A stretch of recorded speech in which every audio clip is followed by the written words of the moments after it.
Welcome to this lesson on the quotient rule. Today, we are going to learn how to find the derivative of a function that is divided by another function. This is a fundamental tool in calculus that you will use frequently.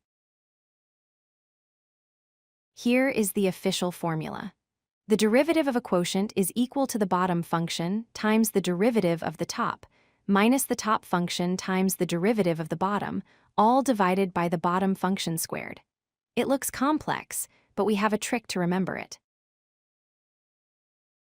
To memorize this easily, we use the rhyme. Low d high minus high d, low, over the denominator squared we go. Low refers to the bottom function, and high refers to the top function. D high means the derivative of the top, and d low means the derivative of the bottom. Let's apply this to a real problem. We want to find the derivative of y equals 3x squared plus 2 divided by x minus 1. Our goal is to differentiate this rational function using the rule we just learned. First, we identify our top and bottom functions. The top function, f of x, is 3x squared plus 2. Its derivative is 6x. The bottom function, g of x, is x minus 1.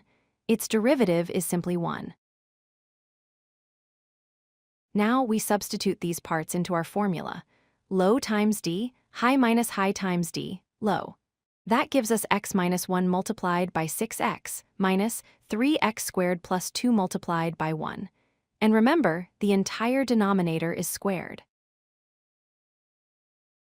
Next, we simplify the numerator.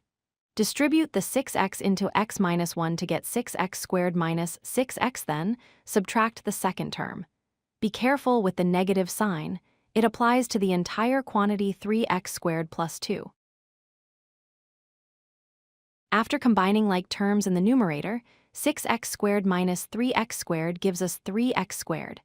We are left with 3x squared minus 6x minus 2, all over x minus 1 squared. This is our final derivative.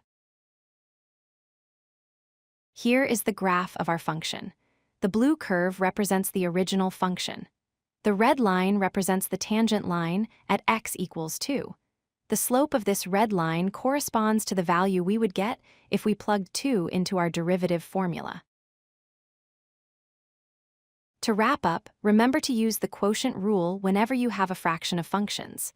Memorize low d high minus high d, low. Always be careful with the subtraction order in the numerator, and don't forget to square the denominator. If you like this video, hit that like button and don't forget to subscribe. Visit codelucky.com for more such useful content.